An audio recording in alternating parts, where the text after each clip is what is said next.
สวัสดีค่ะพ่อแม่พี่น้องกลับมาพบมาพอกับเจตาผ้ารวยอีกคือเก่าเนาะค่ะเจตาจะมาว่างแนวทางลาวพัฒนาของเลขล็อกจิกบวกซองสุวรรณแล้วก็เซียนหนุ่มน้ำเนาะค่ะแนวทางใหม่ของเพิ่นวันที่24ค่ะ20:30ตามกันต่อไปใหม่เนาะค่ะแนวทางลาวพัฒนาเนาะเบิ่งดอกไม้งามๆอาหารตาเนาะค่ะเราไปเบิ่งแนวทางของล็อกจิกแล้วก็ซองสุวรรณกันค่ะนี่ก็จะเป็นเลขล็อกจิกเนาะค่ะวันที่21ที่ผ่านมาเนาะเลขล็อกจิกเพิ่นเข้าตัววิ่งรูดเข้าเก้าตัวหนึ่งเด้อค่ะก็ถือว่าบ่หลุดเนาะเดินดีอยู่ค่ะของเลขล็อกจิกเนาะเพิ่นเข้าตัววิ่งตัวรูด2ตัวไม่มาค่ะแต่วิ่งรูดเพิ่นก็บ่หลุดเนาะค่ะเลขล็อกจิกตัวไม่เพิ่นให้มาแล้วเด้อค่ะกราบขอบคุณเลขล็อกจิกเนาะค่ะที่เอาแนวทางมาวางทางช่องเนาะกราบขอบพระคุณหลายๆมาเบิ่งตัวไม่ของเพิ่นกันค่ะแนวทางของเลขล็อกจิกเลขล็อกจิกลาวพัฒนาวิ่งรูดวันที่24เพิ่นก็ให้มา0กับ1ค่ะเพิ่นเด่นที่1เนาะค่ะที่วงกลมไว้เนาะเน้นเจาะที่1 2ตัว4หางค่ะ03130414ค่ะเบิ่นก็จะมี00กับ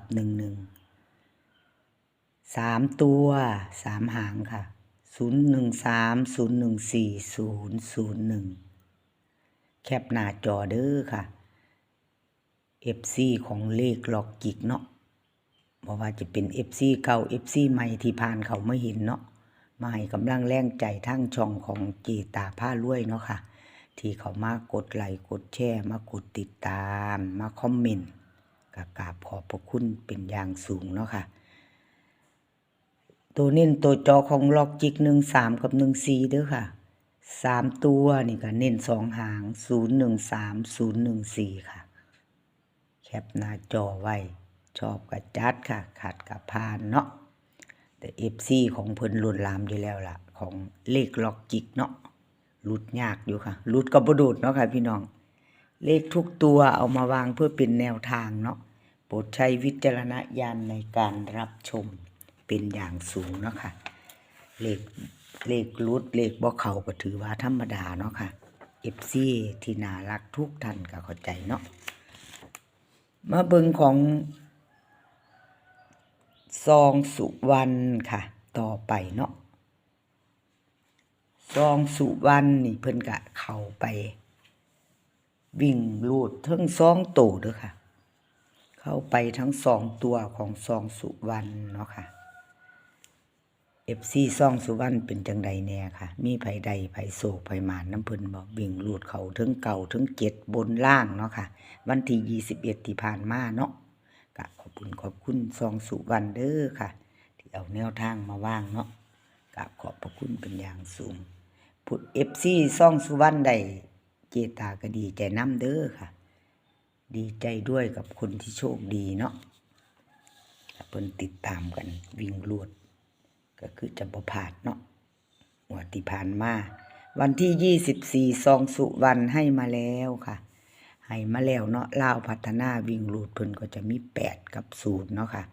8กับ0 2ตัวจะมี8404 8606ค่ะเบิ่นก็จะมี8800 3ตัว3หาง804 806 880ค่ะตัววิ่งรูดเพิ่นนี่เด่น0เนาะพี่น้องตัวเด่นตัวหนึ่งเนาะ2ตัว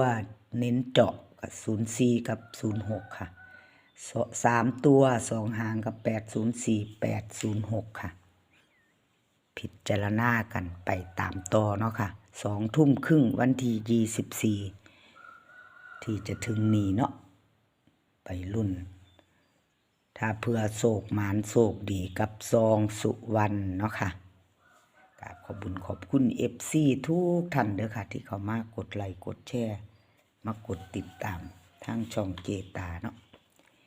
อัน FC ที่น่าฮักเพิ่นนั่นอัน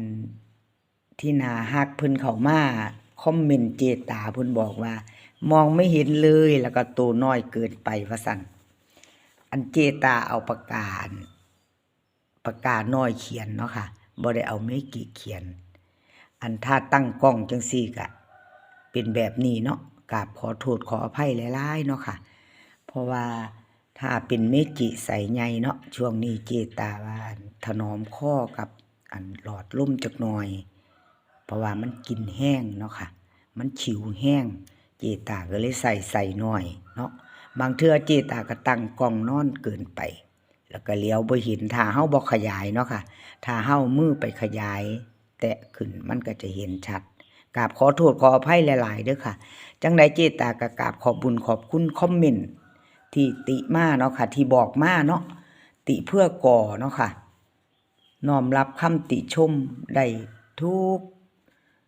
กอันแบบที่เจตาถ้าเฮ็ดผิดพลาดไปเนาะถ้าแบบว่าบ่ชัดบ่เจนตัวหนังสือบ่ใหญ่เขียนน้อยหรือเว้าเสียงคอยเว้าบ่ชัดเจนเนาะค่ะก็กราบขอโทษขออภัยหลายๆบอกมาได้ค่ะบอกมาเลยติชมมาเนาะติมาได้เมิดค่ะ FC ใจดีอยู่แล้วต่อไปค่ะต่อไปเป็นของเซียนหนุ่มเนาะค่ะเป็นของเซียนหนุ่ม FC เซียนหนุ่มเป็นจังใดแน่ค่ะเข้าไปถึง2ตัววิ่งลูด8กับ9เนาะค่ะวันที่21ที่ผ่านมามีไผโชคดีกับเซียนหนุ่มบ่ค่ะเข้าไป2ตัววิ่งลูดเนาะ2ตัวเพิ่นหลุดก็บ่เป็นหยังค่ะเอาไม้ไปต่อเนาะกับตัวไม้ของเพิ่นกับมือไม้วันใหม่วันที่ใหม่เราก็ไปต่อแม่นบ่พี่น้องไปต่อ2 ทุ่มครึ่งคือเก่ากับลาวพัฒนาไปกับเซียนหนุ่มวิ่งลูดเพิ่นเข้า2ตัว21ที่ผ่านมาตัวใหม่เพิ่นไกลมาแล้วค่ะตัวใหม่ได้มาแล้วเนาะได้มาแล้วค่ะวันที่24ก็ขอบุญขอบคุณเซียนหนุ่มเนาะค่ะที่เอาแนวทางมาวางทางช่องเนาะลาวพัฒนาวิ่งลูดเซียนหนุ่มวิ่ง9กับ0เนาะค่ะเน้นเด่นเจาะกับ0ตัวเดียวตัวลูดวิ่งลูดเพิ่น2ตัว4หาง9505 9707เบิ่นก็จะมี99กับ00เด้อค่ะ3ตัว2หาง905 907 909ตามกันต่อค่ะพี่น้องรุ่นตัวเน้นตัวเจาะ05กับ07 2หาง3ตัวเน้นเจาะ905 907ค่ะ2 ทุ่มครึ่งลาวพัฒนาพี่น้องไปเที่ยวลาวกับเซียนหนุ่มเนาะว่าจังใดแคปหน้าจอกันหรือยังค่ะได้กันไปแคปหน้าจอเนาะค่ะชอบกระจัดขัดกระพานเลขทุกตัวก็มาเป็นแนวทางเนาะค่ะเป็นแค่แนวทางโปรดใส่วิจารณญาณในการรับชมเป็นอย่างสูงเนาะเป็นแค่แนวทางแต่ละของเซียนเนาะค่ะที่เพิ่นคำนวณมาถ้าเฮาชอบเฮาก็จังจัดเอามาเปรียบเทียบใส่กันแน่ใส่กันบรรดาหลายๆเซียนเนาะค่ะบ่ได้ว่ากันชอบก็จัดไปเลขก็มีเข้ามีหลุดเลขหลุดก็กราบขอโทษขออภัยแทน